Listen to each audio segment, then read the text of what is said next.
Deja que la imagen alcance tus oídos. RadioTV.mx.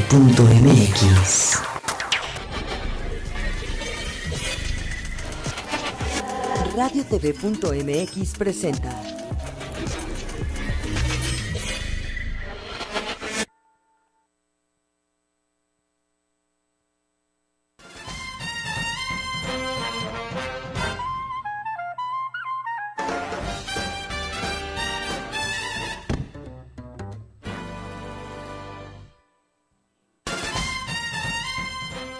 ¿Qué tal, amigos? Bienvenidos nuevamente a su programa Menudeando. Ya el clima en la Ciudad de México se compuso bastante, ya hoy salió el solecito, ya no tenemos tanta lluvia como en días pasados. Y bueno, en cabina tenemos a nuestro buen amigo Irving y nuestro productor Alfredo Rubio, nos acompañan el día de hoy. Y el tema que vamos a platicar es un tema súper interesante, un poco polémico. Ya estaremos platicando con nuestro invitado que nos hace el favor el día de hoy de acompañarnos. El tema de hoy es mestizaje gastronómico, es decir, cómo se dio la conquista desde el punto de vista gastronómico. ¿Qué teníamos por estas tierras que nos trajeron y cómo se fusionaron y se dio pues esta conquista para descubrir nuevos sabores, texturas, colores, aromas, hasta llegar a lo que es la gastronomía como hoy conocemos, la mexicana, una de las más importantes del mundo. El día de hoy nos acompaña el chef Manuel Reyes Pérez, quien es el chef corporativo del Colegio Superior de Gastronomía. Chef, muchísimas gracias por acompañarnos el día de hoy. Bienvenido. Alex, muchísimas gracias por la invitación. Les leo rápidamente el currículum del chef. Es licenciado en gastronomía por el Colegio Superior de Gastronomía y acreedor de la medalla por el mérito académico Genaro Dispa. Dentro de su amplia experiencia profesional, se ha desempeñado en empresas líderes de la industria como son el restaurante Au Pied de Bouchon, el Club Med Playa Los Algodones en Guaymas, chef asistente en cruceros Disney, nada más. Chef ejecutivo de los restaurantes San Angelín en Orlando y también aquí en la Ciudad de México, en el rumbo de San Ángel. En el 2010, Amestur le otorgó la medalla al mérito académico profesor Héctor Manuel Romero por sus años dedicados a la docencia de los futuros profesionales de la gastronomía. Y actualmente, como les comentaba, es el chef corporativo del Colegio Superior de Gastronomía. Bueno, chef, pues tiene un currículum pues realmente apantallante. Muchísimas gracias por acompañarnos y por pues compartir con nosotros todos sus conocimientos. Antes que nada queremos saludar a todos los alumnos del Colegio Superior de Gastronomía que sabemos que nos están viendo en este momento. Les mandamos un afectuoso saludo. No sé si quiera decirles algo, chef. No, un saludo a todos y muchas gracias por la invitación nuevamente. Bueno, para poder adentrarnos en el tema, tenemos un video. Si gustan lo vemos y regresando comenzamos la entrevista. El conquistador Hernán Cortés llegaron de España y del Caribe muchos sabores nuevos a la mesa de estas tierras: tocino, pan, caña de azúcar, cereales, hortalizas, frutas, especies, vinos y animales. Incluso el nombre que adoptaría nuestro teoxín, el maíz, es heredado de las islas del Caribe. Gracias a estos recién llegados se enriqueció nuestra cocina. Con la mezcla de los productos ya conocidos aquí, dio como fruto el desarrollo de la actual cocina mexicana. Llega el cerdo, se descubre la manteca y fue una bendición del cielo para la cocina mexicana, y entonces ya al mole se le agregó ya la manteca y se le agregó pues la canela y todos los ingredientes, el ajonjolí con que se adorna, que eso ya no los trajeron los españoles. Recordemos que Colón buscaba la ruta de las especies y se encontró con otro nuevo mundo, y ahí fue donde llegaron muchas especies que venían de España, pero también del mundo asiático, europeo y todo, del viejo mundo en general, y eso vino a enriquecer más la comida, no nada más la poblana, sino mucha de la comida regional mexicana. De la mezcla de tantos gustos y sabores surge la comida mestiza de la colonia. Las haciendas, los conventos y los monasterios en el siglo XVI participaron en la construcción de nuestra gastronomía. ¿Y qué hicieron los conventos? Rescatar de las manos del pueblo todas y cada una de las recetas que se hacían para lo primero que hicieron en los conventos es poner cocinas extraordinarias. México dio muchos elementos para que este mestizaje también fuese en el viejo mundo, en el antiguo mundo y en muchos otros países, que hoy, por ejemplo, Italia, ¿qué haría sin el jitomate? La almendra tampoco es mexicana, ¿sí? En fin, pero todo eso en intercambios comerciales, cuando ya estábamos en pleno dominio de los españoles, todo lo que nos trajeron, pues se benefició la cocina mexicana y sobre todo la poblana, que ya teníamos muchos conocimientos de la cocina. Por su parte, los europeos se entusiasmaron con las tortillas, el chocolate, el frijol, el guajolote o pavo, la vainilla y el chile, entre otras de las muchas comidas prehispánicas. Por cada artículo que nos trajeron los españoles, se llevaron cuando menos 3 a cambio. Y así se enriquecen los mercados, no nada más de España, se enriquece España y sus mercados junto con Italia, con Francia, con Suiza, de todos los productos que se llevaron. Los mexicanos debemos de sentirnos orgullosos de nuestra identidad mexicana, de nuestros valores y por supuesto de nuestra gastronomía, que ya no es reconocida como una comida regional, ya tiene la categoría de comida internacional porque hay comida mexicana en muchos países del mundo. Es así que la gastronomía da muestra de la unión de dos mundos que hoy nos hacen una cultura rica en historia, valores y por supuesto en su comida. Con el conquistador Hernán Cortés llegaron de España y del Caribe. Pues bueno, amigos, espero les haya gustado nuestro video ilustrativo. Pues a ver, Che, ¿por dónde comenzamos? Lo interesante de todo esto es que vamos a hablar de ingredientes. Sí. Los ingredientes que se utilizaban aquí, con los cuales teníamos un carácter propio, teníamos unos sistemas de cocción, una manera de condimentar y de hacer las cosas, y sobre todo un paladar específico para los ingredientes que se encontraban en Mesoamérica y concretamente en México. Y por otro lado tenemos toda la influencia de Europa y de Asia, que en la Edad Media, ¿no? También tenían una propia cocina, unos propios gustos, unos propios sabores y olores, ¿no? Sí. Entonces, en eso se da la conquista, se da, digamos, el contacto, ¿no? Empezando por Cristóbal Colón en 1492 y luego Hernán Cortés y en fin, ¿no? Sí. Y afortunadamente, pues, tenemos registro en muchos apuntes, digamos, que se hicieron, de cómo fueron descubriendo ingredientes, sabores que se les hacían totalmente raros y diferentes, porque obviamente ellos tenían, digamos que el 50% de sus ingredientes y aquí vinieron a descubrir el otro 50%, ¿no? Entonces, por ahí, digo, nos preparamos un poquito para el tema y estábamos viendo que en el Instituto Smithsoniano de Estados Unidos se encontraron semillas de chiles de indígenas oaxaqueños que datan de 500,000 años atrás. Entonces, eso quiere decir que la cultura de la cocina y de la gastronomía obviamente existe desde que el hombre existe, pues, claro, ¿no? Pero bueno, es como que un dato bien importante que en estas tierras, bueno, el chile ya existía desde hace muchísimo tiempo. Entonces, chef, si quiere empezamos con lo que aquí había. Claro. ¿No? Que desde mi punto de vista y la gente cuando empezamos a platicar de este tema, como que unos están a favor y otros en contra, etcétera, ¿no? Pero el crear polémica es algo bueno. Exacto. O sea, siempre. ¿En qué sentido le digo esto? Y me interesa su opinión, chef. Como que la gente dice, es que nosotros aportamos y nosotros, si nosotros, los ingredientes en el mundo, etcétera. Y yo lo que digo es que no somos nosotros. Los que estaban eran, pues, digamos, los indígenas, ¿no? Los nativos de aquí. Sí. Llegaron los españoles y hoy por hoy nosotros somos mitad y mitad, ¿no? O sea, ni somos indígenas ni somos totalmente españoles, somos mexicanos, claro, pues, ¿no? Bueno. Entonces yo creo que ese punto hay que tomarlo muy en cuenta para no irnos por ningún lado de la balanza. ¿Usted qué opina de esto, chef? Mira, yo creo que lo más importante, el choque cultural cuando se dio, obviamente hubo alguna brutalidad en algún momento determinado, pero finalmente lo que somos actualmente se lo debemos tanto a la parte que teníamos en América, en Mesoamérica, y a la parte europea que nos llega. Entonces, tanto en cultura, gastronomía, ingredientes, todo lo que aportaron ambos mundos, finalmente es lo que actualmente somos.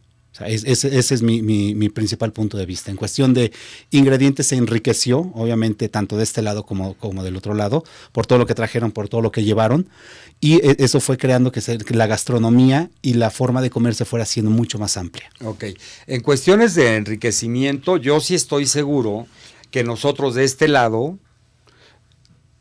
hablo nosotros porque pues estamos de este lado, ¿no? Nos enriquecimos mucho más que ellos. Ese es mi punto de vista, que ahorita lo voy a discutir Ahorita con lo usted. discutimos, Bueno, sí, claro. por ejemplo, amigos, si hablamos de la proteína, de lo que se consumía en Mesoamérica, pues era como muy rudimentario, ¿no, chef? O sea, teníamos pavo, digo, que es el guajolote, que es la gran aportación que se hizo al mundo, pero en general se comía conejo, armadillo, cocodrilo, palomas, pichones o pájaros silvestres, ¿sí? Patos silvestres y ardillas, armadillo también. Entonces, era como que la mayoría eran digamos, proteína de recolección, chef. Claro, sí, finalmente eran animales silvestres. Obviamente estaban los pescados también. Finalmente tenemos litorales por los dos lados. Uh-huh.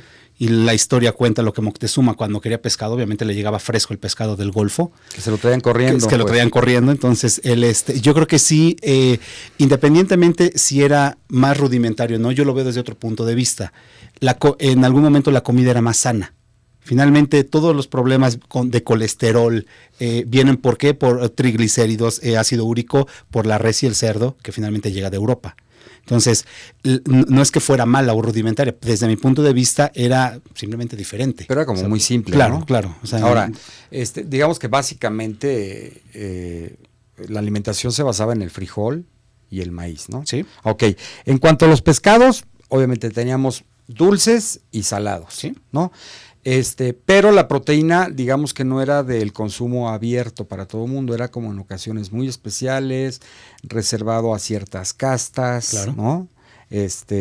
Entonces, digamos que la proteína animal no estaba pues al alcance de todos. Chef. Exactamente. O sea, no estaba al alcance de todos. Obviamente,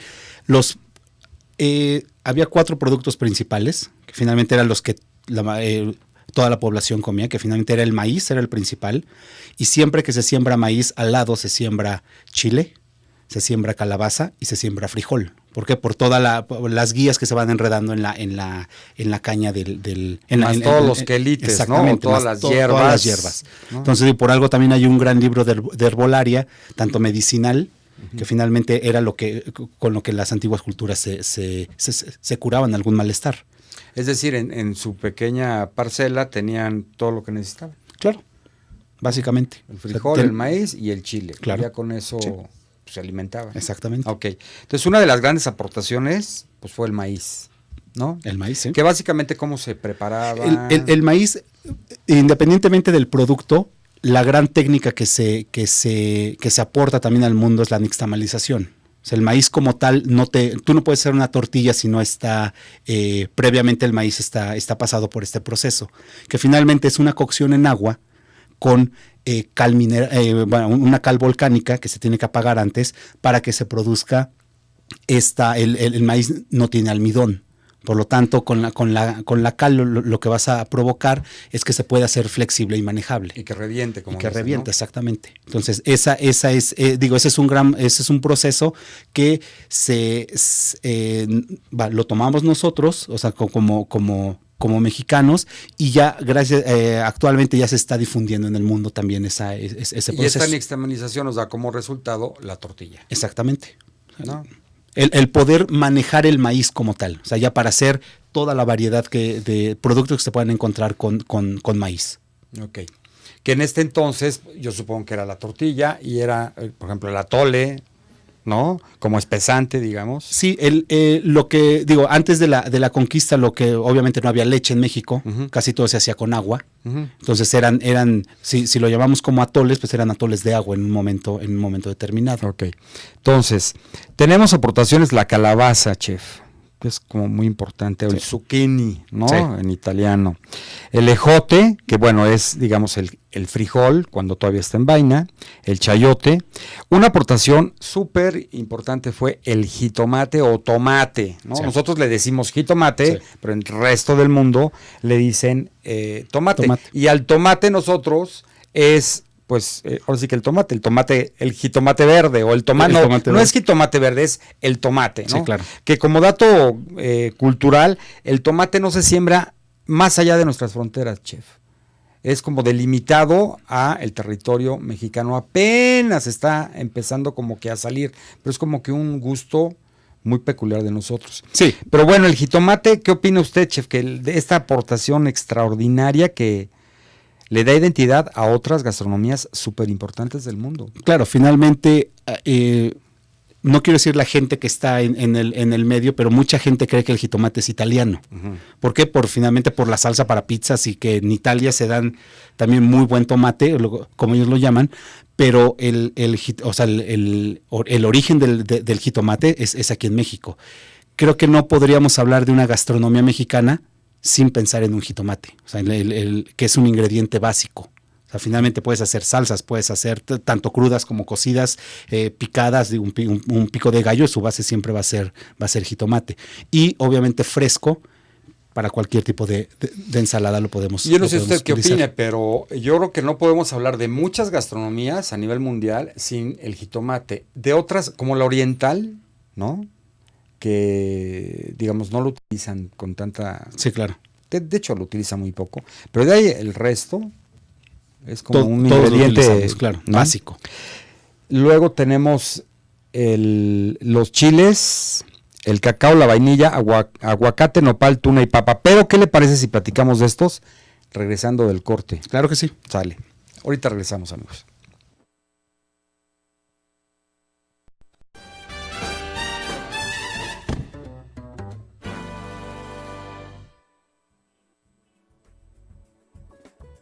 ¿Qué tal, amigos? Bienvenidos una vez más a nuestra sección de consejos gastronómicos de menudeando.com. En esta ocasión les voy a enseñar cómo emulsionar un aderezo, para lo cual tenemos ingredientes básicos para poder hacer nuestro aderezo, que son vinagre, mostaza, aceite de olivo, sal y pimienta. Entonces, lo primero que vamos a hacer es poner una tercera parte de vinagre en un bowl. Es una tercera parte con respecto a el aceite. Es una tercera parte de vinagre por 2 más de aceite. Entonces ponemos el vinagre y un tip muy importante es que siempre diluyamos la sal en el vinagre. Primero, antes que nada. Ponemos la sal y lo revolvemos muy bien. La sal se diluye perfectamente en el vinagre, ¿ok?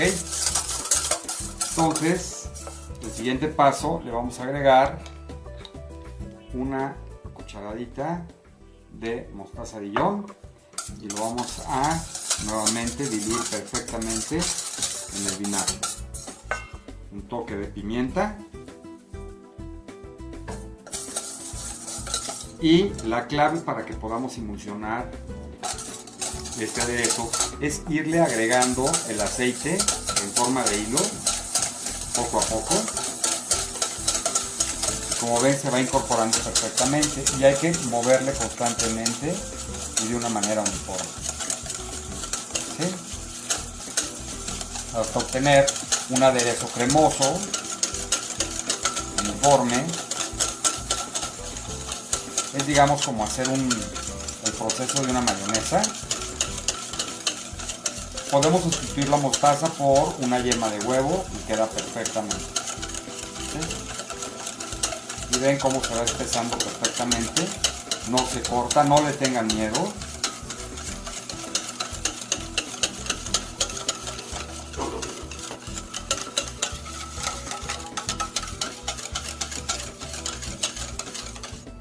Y así es como les queda perfectamente bien emulsionada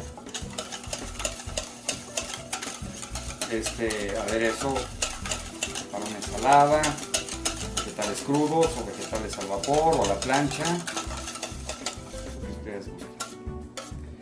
Pues bueno, amigos, este y otros consejos los van a encontrar en menudeando.com. Gracias.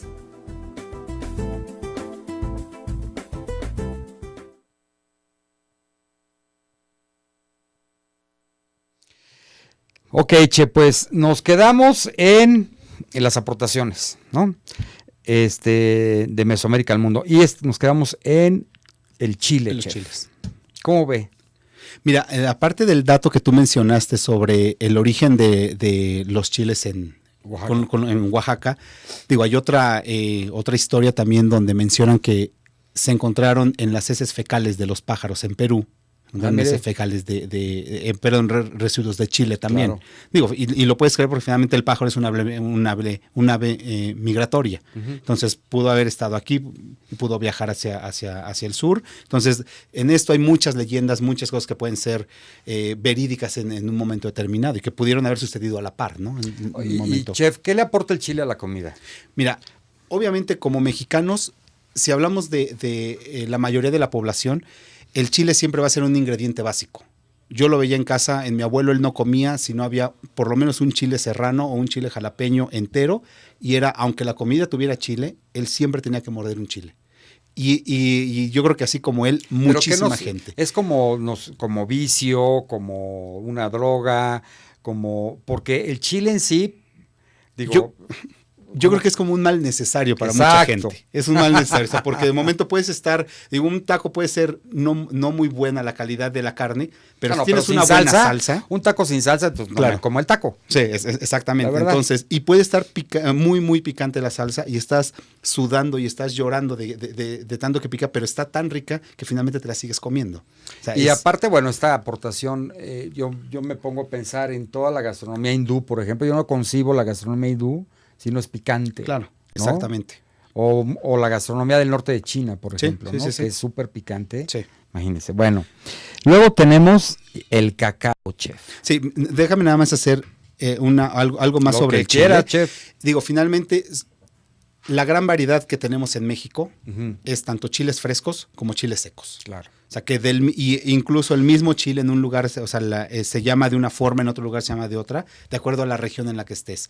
Si lo dejas solamente secar al sol, tiene un nombre, si lo Como vas a ahumar, digamos, tiene... el chipotle serrano ahumado, seco se convierte. en chile piquín. Exacto. Entonces, y como eso, el poblano, que finalmente se convierte en chile ancho. Entonces, Jalapeño.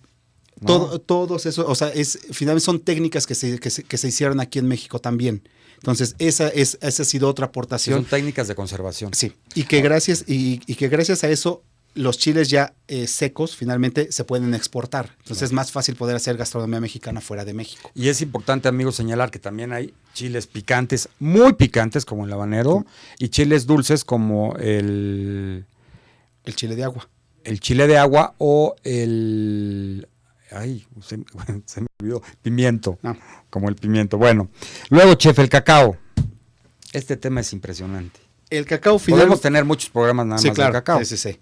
Digo, en general, el cacao es la gran aportación que da México al mundo. Obviamente en Europa se industrializa finalmente y se utiliza para hacer todo lo que se refiere a bombones, bueno, a lo que es el arte de la chocolatería. Y aquí en México, finalmente, lo importante es que finalmente fue una moneda. Era la forma de pagar trueque. tributos, el trueque con esto, ¿no? De las historias se dice que el famoso tesoro de Moctezuma pues, era el cacao. Y el español, por lo que venía, era por el tesoro en cuestión de oro, de piedras plata. preciosas, ¿no? Entonces, eso fue porque era sagrado el cacao para ¿Y por qué para el será, mexicano. chef, que en México pues el chocolate no es tan importante? Yo Digo, creo que sí eso es- tenemos chocolate, pero pues digo, el chocolate mexicano para el mexicano, pues es chocolate caliente, ¿no? Claro. Con pan de muerto. Sí, ¿no? sí, sí. Pero no tenemos la cultura del chocolate como Sí. en Europa, digamos. Exactamente. En Bélgica. Digo, finalmente ese fue uno de los productos que se llevan a Europa y donde se empieza a trabajar y obviamente surge toda esta parte de chocolatería, ya como dulce, como bombón, como el nombre que uno le quiera dar. En México, ¿cuál es la situación? Que al momento de que se da la conquista, muchas tradiciones se quieren cortar de tajo o se entierran, como finalmente fueron muchas edificaciones. Entonces, eso se empezó a dejar simplemente de lado y dio paso ya al chocolate que finalmente cuando se le agrega la leche, que es cuando surge ese boom de todo lo que es el chocolate. O sea, porque nosotros hacíamos una bebida, o se hacía una bebida con picante, agua, que era con y agua, sin cacao, azúcar. sin azúcar, No, pues y en algún espantosa. momento chile y pimienta. No sé. Entonces, Ahora, chef, la vainilla. Yo creo que el cacao y la vainilla son pues como un matrimonio, ¿no? sí, sobre todo por esa combinación de aromas y sabores. Ujú. O sea, la vainilla, la vaina como tal de las, cuando está en la ya seca, obviamente es un aroma que no lo puedes comparar con ninguna otra cosa. Y es muy, muy aromático, es un sabor muy, muy suave para todo mundo, pero que a todo mundo le gusta. Yo diría Entonces, que la vainilla es para lo dulce como la pimienta para lo salado. exactamente. ¿No? ¿Estamos? Ok. Y no tiene nada que ver con sal y con azúcar. Son Exacto, cosas completamente exacto. diferentes. Ahora, en frutas, bueno, otras aportaciones, pues el aguacate, el nopal, tuna y papa. Pero nos tenemos que ir un poquito rápido, Claro. Che, porque si no, pues No podríamos terminamos. hacer 5 programas de esto. En frutas, tenemos la guayaba, la guanábana, el mamey, la papaya, la piña, el zapote, entre otros. Yo creo que aquí el que más se internacionalizó fue la piña, ¿no, Che? Sí. ¿Estás de acuerdo? Sí, incluso con el mestizaje, yo creo que lo que el territorio mexicano tuvo es que cualquier tipo de fruta se pudo adaptar. O sea, por toda la diversidad de climas que tenemos. Claro. Entonces, Ahora, en insectos, Che, porque eso sí es un dato único, ¿no? Nosotros consumimos gusanos, tanto el maguey como el chinicuil, ¿no? Los jumiles, los escamoles, ¿no? sí, que finalmente estos son los más conocidos. Hay otro que finalmente es el huevo de la hormiga, el huevo del mosco de agua estancada, que es el ahuautle, Sí. que también lo pruebas y Es fuertezón, es, chef. es muy, muy fuerte. Entonces, para mucha gente es aventurado comerse eso, pero finalmente era lo que se consumía. O sea, tanto grillos, gusanos, chapulines, todo eso finalmente era lo que había en el territorio, ¿no? Y yo creo que es interesante que esto sí se conservó hasta nuestros días, Claro. ¿no? O sea, seguimos, y aparte nos gustan, Sí. los chapulines son ricos, ¿no? Los Y gusanos. últimamente empieza a tener un auge otra vez, Claro. que eso es algo importante. Ujú. En bebidas, chef, pues se consumía el pulque, el maguey, obviamente, el aguamiel, el mezcal, el chocolate, como lo habías descrito, atole, chía, tepache, etcétera. Sí. O sea, son como bebidas que hasta nuestros días las consumimos, obviamente ya azucaradas y demás, pero bueno, su origen data de muchísimo tiempo atrás. En platillos terminados, chef, pues podemos hablar de grandes aportaciones como los tamales, Claro. ¿no? Finalmente, un tamal, en México es el lugar donde hay más variedad de tamales. Y yo creo que tenemos que entender que como tamal es cualquier producto que viene envuelto en una hoja. Porque no nada más los hacemos con hoja de maíz. Hoja de plátano, igual con la misma hoja del michiote. Entonces, Igual sin hoja, en cazuela, claro, ¿no? Y no siempre va a ser maíz con la manteca, que finalmente a los tamales actualmente la manteca fue la que le dio ese aporte también de grasa y de sabor. Entonces, El otro día comí unos tamales en Tepoztlán, Morelos, de aceite de olivo, chef. Impresionantes. Sí. La verdad, muy ricos. Bueno, los tamales, los michotes. A ver, amigos, si nos quiere explicar para que los amigos en toda Latinoamérica sepan qué es un michote. bien, un michiote normalmente es un trozo de carne marinada en alguna salsa, envuelto, obviamente ahorita ya por cuestiones de ecología, anteriormente se hacía envuelto en una hoja de maguey. Ahora ya se utiliza algún papel tipo... Como en una cutícula como del en una maguey, cutícula, ¿no? exactamente. Entonces, y la cocción normalmente es al vapor. Pero una gran aportación que también México hizo fue el famoso hoyo de la barbacoa o en algunos momentos o en alguna situación para la cochinita, que es el PIB, que es la cocción debajo de la tierra con piedras incandescentes, con el mismo rescoldo, con el Que es mismo como calor. horneado o cómo se le da. Es como entre horneado y vapor, ¿no? Es que es un horneado y también es entre presión, porque finalmente tú cuando haces barbacoa sellas el hoyo con lodo Sí, y claro. generas una cocción a Sí, presión. porque se incrementa El la calor, temperatura. claro, exactamente. ¿No? Bueno. Y obviamente las salsas y los adobos, ¿no? Que en ese entonces yo entiendo que eran como muy... Dijo, lo que pasa es que yo un adobo sin freír como que no me cuesta trabajo, ¿no? Sí. Como que en crudo, ha de haber sido difícil. Bueno, los utensilios, chef. Guajes, calabazas secas, el barro en todas sus representaciones, En todo. en platos, vasos, etcétera. Pero lo más importante es el metate, y el molcajete, ¿no? Sí. Platíquenos un poquito de eso. Bien, el metate, pues fue obviamente el sistema para moler, donde tú no puedes ahorita concebir cómo molían chile y que les quedara tan homogéneo, tan fino. una salsa tan fina, que eso actualmente te lo hace una licuadora. Entonces, sí es una gran técnica. Yo que lo he hecho, el día que quisimos hacer nixtamal, híjole, yo terminé por amor al arte nada más, pero la espalda terminas molido de la espalda, de las rodillas, de las piernas, porque finalmente es la técnica de estar hincado. ¿Y qué algo tanto, a lo que no estamos acostumbrados. ¿Qué tanto sabor aporta? Porque la gente dice, es que si no está hecho en metate, el mole no sabe igual. Mira, yo creo ¿Qué que opinas de sí eso, a veces Chef? el sabor cambia, tanto el metate como el molcajete. En el molcajete lo que hacíamos mucho es triturar canela. Y si tú, obviamente la canela molida empieza a perder aroma, pero si la machacas en el metate, el sabor que te da y el aroma que te da es muy diferente a machacarla en una licuadora. Okay. O sea, yo creo que sí aporta algo. Digamos que el metate, amigos, es una piedra cuadrada volcánica con un, pues como con un, pues no sé, con una piedra igual larga, ¿no? Como si fuera un rodillo de cocina. Ajá. Se toma y se presionan las dos piedras, digamos, y eso hace que se muela. Exactamente. Y en el caso del molcajete es también una piedra volcánica, pero es redonda, hueca, y se llama molote, morter, ¿no? Ajá, un molote morter. Igual se presiona, sí, claro, y se trituran las cosas. Bueno, chef, ¿qué le parece si con esto nos vamos a un corte, regresamos y entramos de lleno con Europa y lo que nos aportaron? Claro que sí.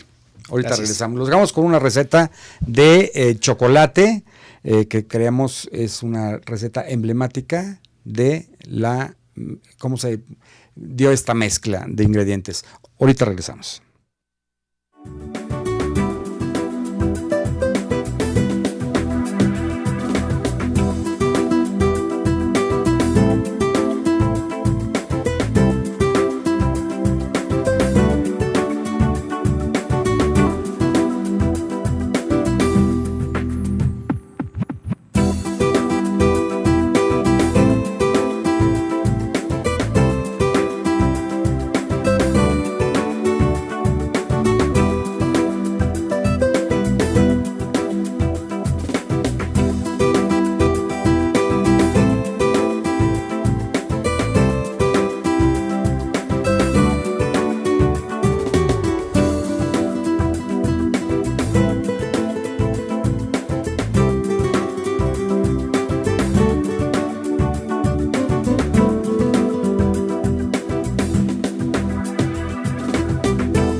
continuamos con nuestro invitado, nuestro chef Manuel Reyes.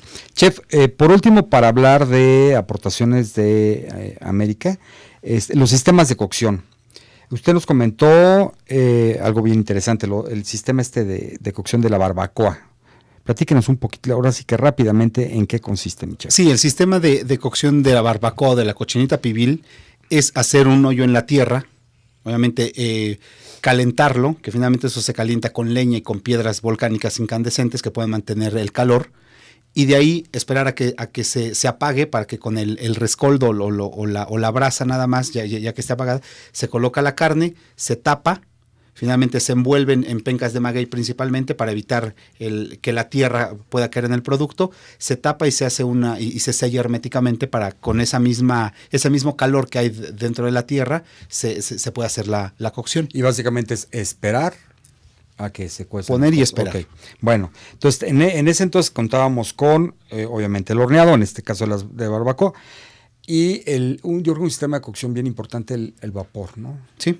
Lo utilizaban muchísimo, la ebullición, es decir, unas sopas, consomés, etcétera, y el asado, básicamente. Claro. Bueno, ahora nos vamos del otro lado, chef, nos vamos hacia España, hacia el Viejo Mundo, Edad Media, donde situándonos en ese momento histórico, los musulmanes, judíos y cristianos estaban en pleno en España, ¿no? Sí.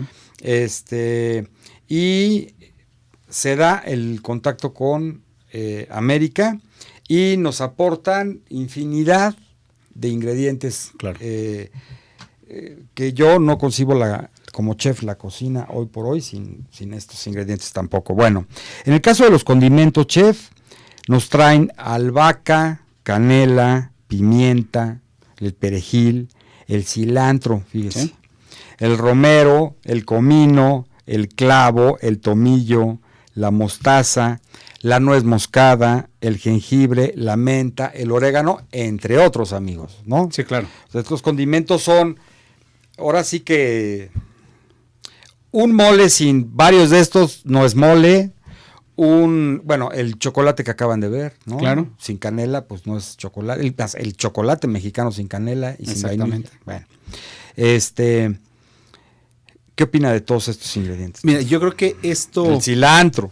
El cilantro, que finalmente podríamos creer que el cilantro es mexicano. ¿Por qué? Porque infinidad de platillos lo utilizamos, sobre todo estas hierbas. El orégano es otra que también lo adoptamos como muy nuestro. Un pozole sin orégano, unas tostadas de pata sin orégano, finalmente. Un adobo, ¿no? Exactamente. Entonces, o el clavo. El clavo es exactamente. Pero yo creo que todos esos especies y condimentos que llegaron a México enriquecieron muchísimo más la gastronomía. Entonces, sobre todo aquí hablamos de aromas. Sí. ¿Está usted de acuerdo? Exactamente. O sea, realmente es lo que acabo de mencionar, es la albahaca, canela, pimienta. Vinieron a aromatizar la gastronomía. Claro. En cuestión de pescados, igualmente se consumían de mar y dulce, con la diferencia que en Europa se secaban, chef.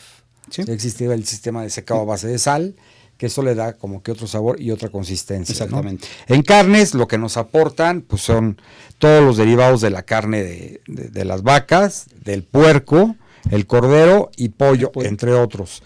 Entonces esto sí realmente es una aportación mayúscula. Exactamente. ¿No? Exactamente. Porque aparte, digamos, con las vacas, pues los derivados de la vaca, todos los lácteos, ¿no? Sí. Entonces nos aportan la leche y obviamente los quesos, mi chef. Exactamente. ¿No? Sí. ¿Qué opina de esto? Eso, obviamente, con el cerdo también. O sea, no concibes, por cuestiones de salud ya no se consume mucho, pero el sabor que te da la manteca de cerdo a cualquier guiso es totalmente diferente cuando lo haces con aceite. O sea, el sabor es... Y lo identificas inmediatamente. ¿Por qué? Porque es un sabor, un sabor y un aroma muy característico. Entonces, todos estos ingredientes, principalmente animales, son parte, o sea, los adoptamos también como nuestros. O sea, finalmente el pollo, no puedes concebir un mole sin pollo. Cualquier guiso mexicano sin carne de res o sin carne de puerco. O sea, dentro, y esa mezcla, unas costillas de cerdo en salsa verde con calabazas, creo que es algo básico en cualquier cocina de casa. Y finalmente son grandes. Es esa aportación. Realmente son grandes aportaciones. Exactamente. ¿No? Bueno. Luego, aquí, amigos, no se freía absolutamente nada. Todo era al vapor y a la plancha, digamos, al comal. ¿no? Principalmente. Que es otro utensilio muy importante. Entonces nos aportan los aceites y las grasas, como usted mencionaba, la manteca, la mantequilla, chef, en su estado, digamos, rústico, y el aceite de oliva. Exacto. Eso es, y digo, hoy por hoy, pues en México nos conocen amigos, como el país de las frituras, ¿no? Todo se fríe. Sí, exactamente. Los tacos, las tostadas, los sopes, en fin, un mole se fríe, un adobo se fríe, ¿no? Cualquier producto que empanices también hay que freírlo para que darle freírlo. esa... O sea, realmente es parte de nuestra identidad, el sistema de cocción de la fritura, ¿no? Exactamente. Le da sabor, le da crocantez, ¿no? Etcétera. Sí. Luego, como les mencionaba, chef, los lácteos, la leche, chef. Para los postres, sencillamente sin leche, Sí, claro. las monjitas no hubieran hecho muchas cosas. Yo creo que sin leche y sin azúcar, que yo creo que Claro, es un tema que que vamos eso a hablar iba, más adelante. claro. Pero son las dos grandes aportaciones que dan y lo que hizo en México finalmente fue toda nuestra cocina conventual, lo que se hacía en los conventos, que básicamente, independientemente de los guisos salados, el gran auge fue lo que es la confitería, todos los dulces que se pudieron hacer tanto con leche como con azúcar, que fueron dos ingredientes básicos y esenciales. ¿No se le hace increíble ese momento en el cual por primera vez te encuentras con ingredientes nuevos y aparte muchos, ¿no? Y empiezas a mezclarlos, a ver qué sale. A ver qué sale. Sí, qué padre, exactamente, ¿no? sí. Ese momento debe haber sido muy interesante.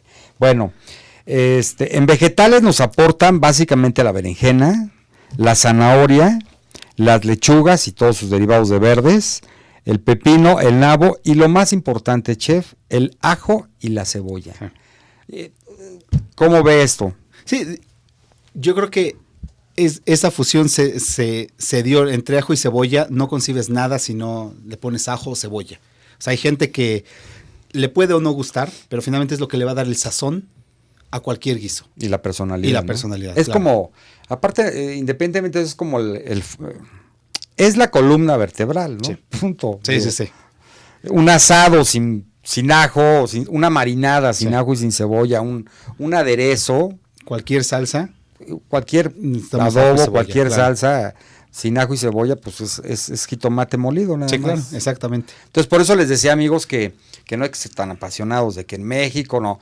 Cuando ya vamos viendo lo que había aquí y lo que se fue aportando, entonces vas entendiendo de una manera más global, ¿no? Exacto. Cómo se dan las cosas.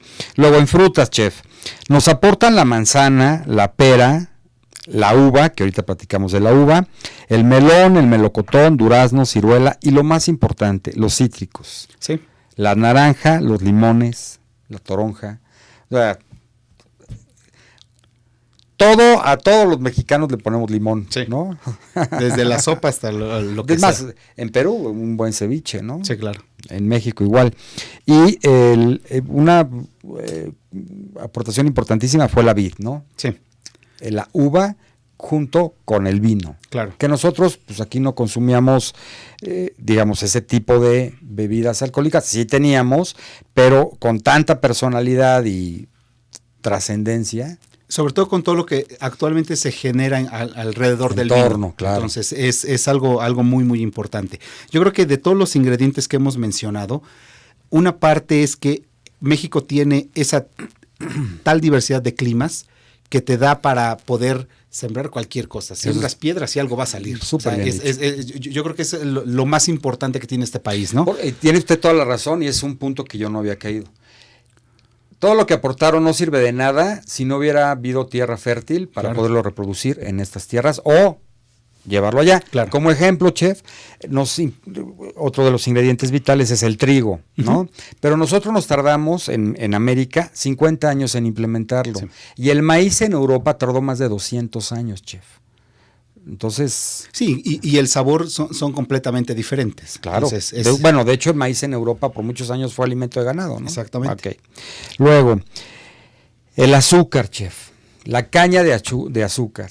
Sí, finalmente yo creo que es desde mi punto de vista, yo que soy postrero de corazón, o sea, no concibo un postre. Probamos uno de claro esos que postres. sí. no concibo un postre sin azúcar. O sea, finalmente es lo que le va a dar el sabor a muchos platillos, pero el azúcar lo que tiene es que, a diferencia de la vainilla, que no te va a dar aroma, Sí te va a dar mucho sabor, pero el aroma te lo va a dar en algún momento cualquiera de todos estos ingredientes, claro. Entonces, eso finalmente se tuvieron que complementar para poder hacer todos los manjares que hay actualmente. Ok, con esto nos vamos a un corte, amigos, y regresamos.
Con esta interesantísima entrevista. A ver, chef, platíquenos, bueno, otra de las grandes aportaciones fue el trigo, chef. Sí, digo, finalmente el trigo lo que nos, no fue al grueso de la población, porque obviamente la tortilla lleva un papel preponderante en esto, en el grueso de la población, pero finalmente con el trigo se hizo en México algo que también es delicioso, que es el pan dulce. O sea, es nuestra base y yo creo que somos el único país donde hay una variedad inmensa de pan dulce. O sea, entre trigo, frutas, azúcar, el huevo que también llegó, la mantequilla o la grasa, finalmente hizo un boom también en eso. O sea, el trigo fue un gran aporte. Obviamente no en cuestión de calorías ni nada de esto, pero finalmente fue un gran aporte para nuestra gastronomía. Digamos que en Europa la base de su alimentación es el trigo, en cuestión del pan, y nosotros tenemos el maíz. Exacto. Eso sí no cambió. Exactamente. O sea, se complementaron, pero cada quien siguió, sí, digamos, con su misma costumbre, ¿no? Luego, nueces nos aportaron la nuez de Castilla, digamos. Si no nuez de Castilla, no hay chiles en nogada, punto. Exactamente. ¿No? Almendras, piñones, queso en todo el rollo conventual fue exactamente importantísimo, ¿no? Para los fue postres. la base de esto, claro. Y en sistemas de cocción, realmente sí nos aportaron pues, cosas muy importantes. La fritura, chef. Sí. El gratinado, por ejemplo, ¿no? El buen salteado, el estofado, ¿no? Ellos realmente venían manejando el estofado porque era la manera como conservar sus alimentos, ¿no? Sí. Y sus sistemas de conservación, chef, yo creo que también eso es súper importante. La salmuera, por ejemplo, ¿no? La utilización de la sal, chef. Sí. Sí, porque esto se da por los climas extremos que hay en Europa, finalmente, y las mismas caminatas que se hacían para ir a la guerra, esto, lo otro, los alimentos se tenían que, o buscar la forma de conservarlos. Uh-huh. Entonces, obviamente, salarlos era una de las mejores técnicas para conservar los alimentos. Ok, chef. Yo voy a hacer una pregunta difícil. Si usted tuviera que quedarse con un ingrediente de lo que había aquí y con un ingrediente de lo que trajeron, ¿qué escogería? Híjole, yo escogería la vainilla. Ándele. Y el azúcar. ¿Sí? Sí. Y ya con eso empezaría a buscar algo. O sea, yo soy muy... Para mí una comida, si no hay postre, es como si no hubiera habido comida.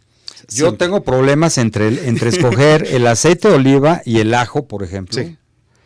Y de este lado, hijo, el jitomate me es importantísimo. Sí.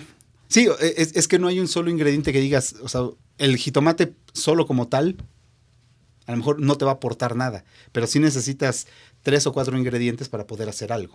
Entonces. Oiga, chef, bueno, Escuela Superior de Gastronomía. ¿Cuántos planteles hay? Platíquenos de la carrera, en fin. Bien, el Superior de Gastronomía surge en el año de 1992 en la Colonia Roma. Okay. Y de ahí se expande en el año 2000 a la Colonia Condesa, que es en la esquina de Avenida México y Avenida Sonora. Enfrente del Parque Enfrente México. del Parque México. Mejor locación no pueden tener en toda la ciudad. Exactamente. Qué localazo se agarraron. Sí. somos una licenciatura de 4 años, en el cual desde el primer semestre siempre estamos con la práctica constante en las cocinas, que esa es nuestra área fuerte, donde todos los alumnos llevan 6 semanas, todo de lunes a viernes, cocina intensiva. Obviamente en primer semestre empezamos a ver las bases de la gastronomía, lo que son fondos, lo que son salsas, lo que son sopas. En segundo semestre empezamos a armar menús ya completos, aumentamos proteínas para hacer platos fuertes, ya con una sopa y con diferentes guarniciones. En tercer semestre vemos toda la cocina fría, todo lo que es desde ensaladas, patés, terrinas, que a lo mejor algunos productos en México no son de un consumo popular, pero vemos toda esa parte de... Bueno, pues estás estudiando la carrera de chef, pues más te vale que lo sepas, ¿no? En cuarto semestre se ve toda la parte de repostería, las técnicas básicas, y empiezan a armar ya el armado de pasteles. Y a partir del quinto semestre es donde los alumnos ya entran a una operación. Bueno, de primero a cuarto semestre los alumnos lo que hacen es para consumo de ellos. Y a partir del quinto, sexto y séptimo semestre, los alumnos lo que hacen ya es una producción para alguien más. Es decir, en quinto semestre es el semestre que llamamos nosotros de producción, porque los alumnos empiezan a hacer la producción de pan dulce y carnicería para todos los centros de consumo que hay en la escuela. Tanto cocinas de aprendizaje como restaurantes o nuestro centro de banquetes que también tenemos. Y en sexto y séptimo semestre los alumnos manejan el restaurante Escuela Monte Chervino, que está abierto al público para desayuno, comida y cena. Esto es en la Condesa. Esto es en la Condesa. Ok, si yo quiero ir a Monte Chervino no sé, a probarlo, ¿qué tengo que hacer, chef? Lo que hay que hacer es hablar al colegio y pedir hacer una reservación con los mismos alumnos. Entonces nosotros ya es para desayuno, comida o cena, y los alumnos son los que venden los boletos para poder ingresar al restaurante. ¿Y tienen un menú fijo? Tenemos un menú fijo que cada 6 meses lo estamos cambiando. ¿Y cuál es la especialidad de esta temporada? Ahorita lo que tenemos es, nos enfocamos en un menú mexicano principalmente. Obviamente conservando todas las técnicas que durante la carrera los alumnos están aprendiendo. O sea, no podemos dejar de lado cómo saltear, cómo parrillar, cómo hornear, cómo gratinar, cómo asar, porque finalmente son técnicas que toda la vida vamos a estar utilizando. Entonces, nos enfocamos mucho en lo que en el medio se está consumiendo. O sea, no podemos hacer un menú donde digas, esto lo vas a encontrar siempre y siempre vas a utilizar ingredientes caros y siempre vas a utilizar eso, sino algo con lo que te puedas enfrentar también en la realidad. ¿Cuántos alumnos son por salón o cómo es la cosa? Normalmente las cocinas no tenemos más de 16 alumnos, es el tope para nuestros alumnos. En restaurante el promedio de alumnos que tenemos es 12 alumnos principalmente, entonces la mitad está en cocina y la mitad está en servicio. Está padre porque ves la teoría y ves la práctica en la misma escuela. Exactamente. Porque muchas veces, déjeme platicarle, chef, cuando yo terminé la carrera, una de las materias era computación y nunca tocamos una computadora. Sí, claro. ¿No? Sí. Todo era teoría en el pizarrón.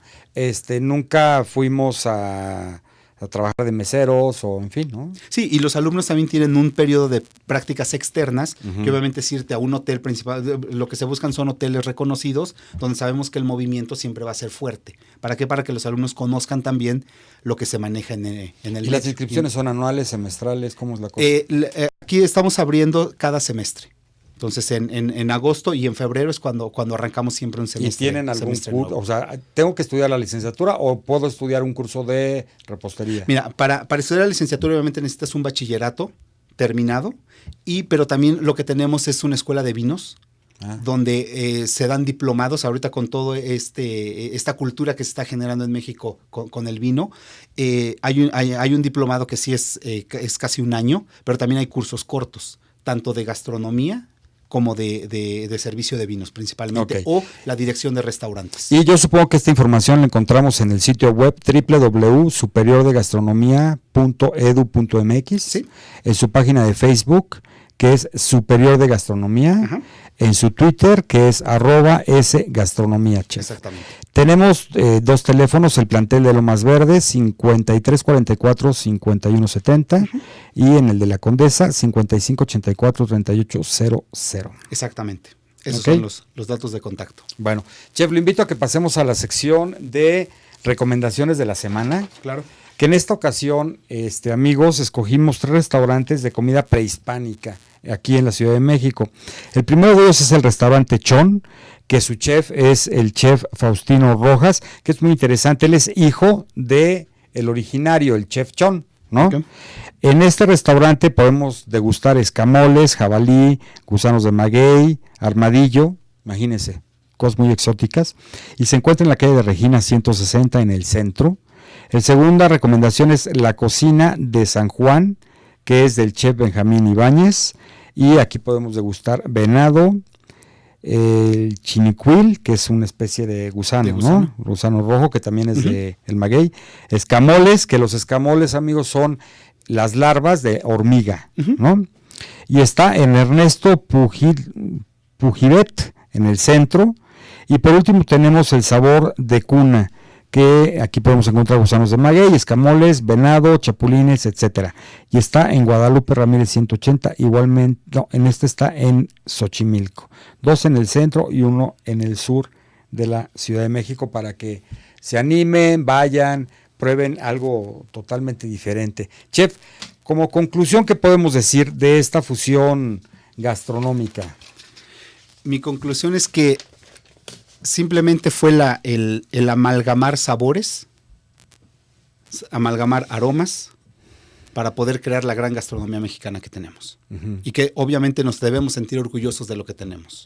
Y por otro lado, chef, para poder crear otras grandes gastronomías. Exactamente. ¿No? Porque la italiana no funcionaría sin lo que se aportó de América, la española, la francesa, chef. Exactamente. ¿No?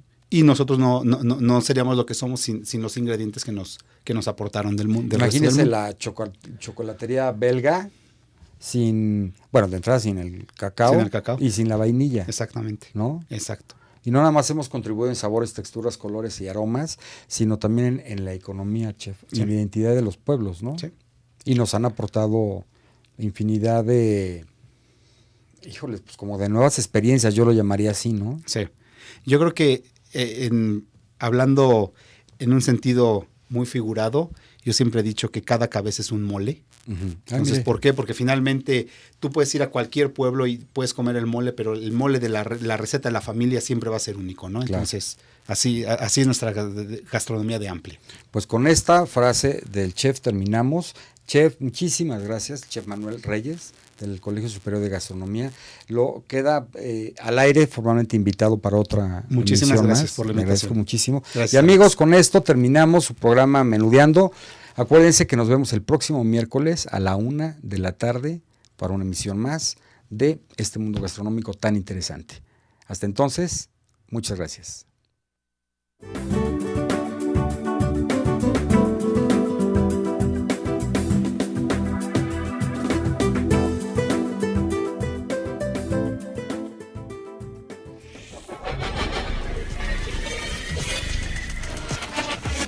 RadioTV.mx presentó